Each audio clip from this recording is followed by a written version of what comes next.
I'm only doing it because it is who I am. That's how I played the game. That was my mentality.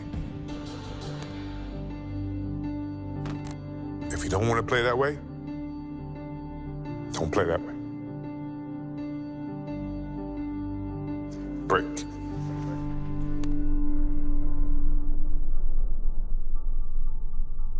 You know, basketball is my love, always have been, and I can't ever, envision an ending of something like that. You know, that passion that I have for the game, until I'm dead and gone. Until that's when it's, well, I could wait. I'm not in a rush. What's triumph mean? What do you associate with triumph? Winning, all the time, winning. 3, that's enough, isn't it? Enough for you? No, for you. No, it's never enough. It's never enough as long as you compete. You know, it's always great to win. That's why you compete. Okay. And I think, we're going to certainly try to do this for the 4th time. But right now, the 3rd time was a lot of damn work. You know what I mean? You're hungry or you're full yet? No, you feel yourself getting full, because each time that you win, it takes away a little bit of that hunger, which is a challenge within itself. It's a battle within your mind to find a challenge to go to that same place that you've been 5 times before, and that's hard.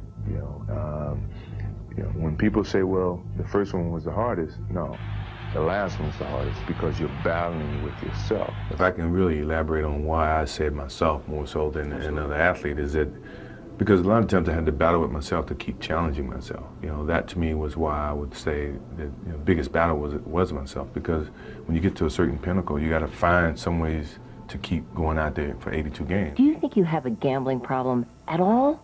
No, because I can stop gambling. I have a competition problem, a competitive problem. Now, we can compete for $1, we can compete for $10 or whatever, but it's the matter of competing. It's so do you compete based upon who can pay, how much they can pay? No, it's not the matter of who can pay. If you just say, let's play for $10. Yeah, if we play you don't Monopoly. have to pay me. It okay. doesn't matter. Okay. If you don't have to pay me. I would pay you, though. You would not have that on me. You would not be saying I didn't pay you. Okay? But, I mean, it was just a matter of the competition that I enjoyed. And let me ask you this. Kevin used to take practices and put me in the starting 5. And he'd make it a competitive thing where the losing team have to run. So now I'm on the winning team, and halfway in the game, halfway in the situation, he would switch me to the losing team. So I take that as a competitive thing by you trying to test me. And by 9 times out of 10, the second team would come back and win no matter what he did. And you still want to do that as a pro when you leave basketball? Yeah, I do. A lot of people say I couldn't do it, which is more energy for me to try to do it. It just drives me when people say I can't do anything. That means I'm going to certainly try to achieve it even harder. My competitive drive is far greater than anyone else that I've met. I think that I thrive on that. I think that's my biggest motivation in life, is to compete, find different competitions in certain things in life and try to overcome that, be it positive or negative. But I have yet to meet someone who is as competitive as me, and I just feel that much confident about my competitive drive. I just think that I have the habits of working hard. I always been taught that to reach a goal that in life that you want, you have to work hard to get to it. And so far, I just, have that in mind. Determination, what your motives are, what your ambitions were from the beginning. It's been a lot of soul searching in terms of, it's easy to sit back and say, well, I've given my best. I'm tired. Somebody else got to do it or whatever. I didn't take that approach. I thought positively and said, whatever I could do, every little inch of energy that I have, I'm going to try to provide for this team. I mean, if you give up, then they give up. So I didn't want to give up.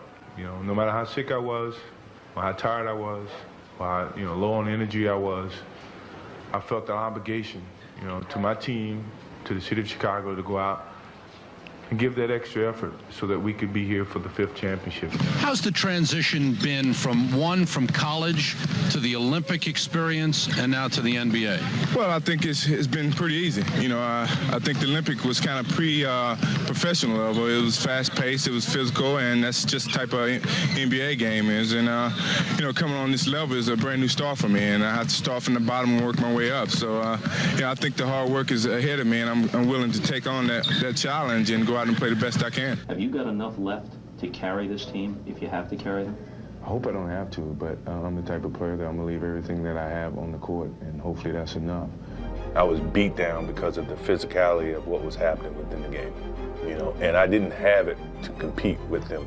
Michael Jordan went down and he is grimacing in pain. That's when I really started to physically build my body up and gear myself up for that type of beating. Easy. From that year on, I got stronger and stronger and stronger and stronger because that became as important as anything else. I've really set a standard for myself, which is normal. But then you have to step it up another level to be above normal. What motivates me is the unknown. No one knows. They can all speculate, but no one really knows. And when you look at my career from high school all the way up through to the pros, no one knew what Michael Jordan was capable of. And myself, I didn't know. But that I didn't let that stop me. And I let that motivate me more so than anything. That as long as it's unknown, that means I have a chance. And that's the way I pursued my whole career. I'm nervous. I think if you're not nervous, then you shouldn't be here. It's a sense of nervousness because we're starting to venture down an alley that we hadn't seen in a long time. And I think nervousness brings excitement. These are the games that Coach Smith used to tell me about.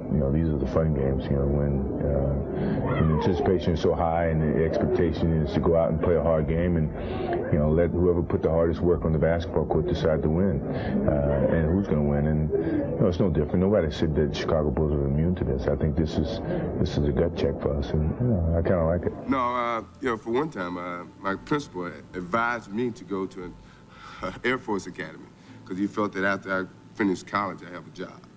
So I said, no, I don't want to go that route. So I decided to go to the University of North Carolina. A lot of people didn't expect me to do so well, but I guess that was a challenge that I faced. And sometimes you have to face those challenges and see what happens. I will not quit this game because of what the media has done to me or what other people have done to me. I will quit this game because my skills are diminished. I can't find the challenges to keep pushing myself. My love is always going to be there, but my pride won't let me leave because someone else is going to push me out. I'm going to leave on my own terms, and I don't think too many athletes have that opportunity to do, and that's what I want to do whenever it comes my time. Well, I just tried to. They made me work on the offense as well as on the defensive end, and it's always great to go against some challenges like that and just see how you stack up against some of the best two guards in the league. And I think in our team winning has really put some pressure on them because they hadn't really had the help that I've had on the offensive end as well as the defensive end. So I'm happy with the way I played against both of those guys. I mean, that's just one game, and I'm pretty sure they was as excited as I was to compete against. 3 years of playing some solid basketball. Scottie Pippen and I played basketball for almost 12 straight months, and now it took its toll on us. But we had so much desire and determination to get to this point that we were not going to give up. At least if we were going to go down, we were going to go down fighting with every energy that we had. We're going to put it on the basketball court. It was tough. It was tough in the sense that I was more competitive than I ever was because I wanted to win more than I ever did, because of some of the bumps in the road.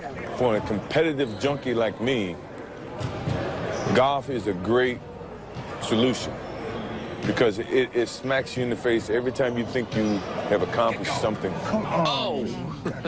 That to me is taking over a lot of that energy and that competitiveness for basketball. Do you think sometimes that the way you play could shorten your career because you play so hard, you're the nucleus of the success in Chicago? And I don't mean to embarrass you or put you on the spot so you have to diss your partners, but you have to really play hard. Does that hurt you physically?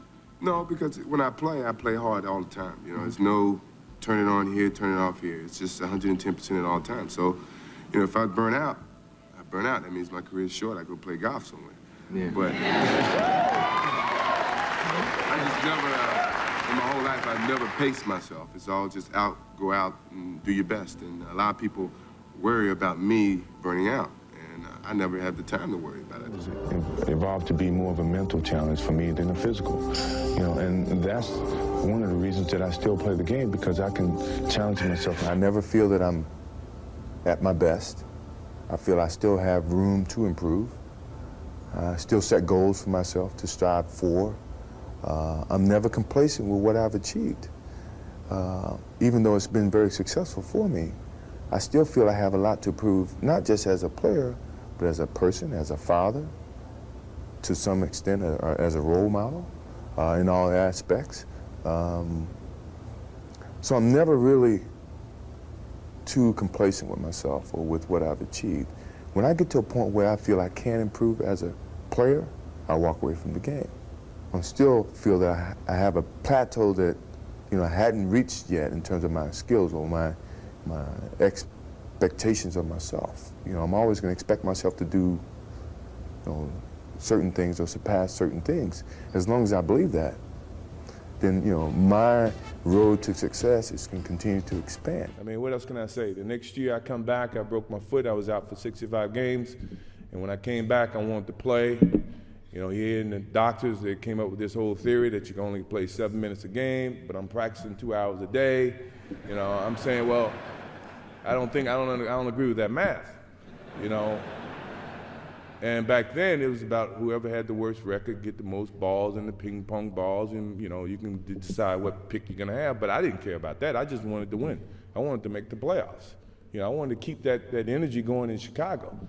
So I had to go in his office and sit down with him. And I said, Jerry, you know, I feel like I shouldn't play more than 14 minutes. I'm practicing 2 hours.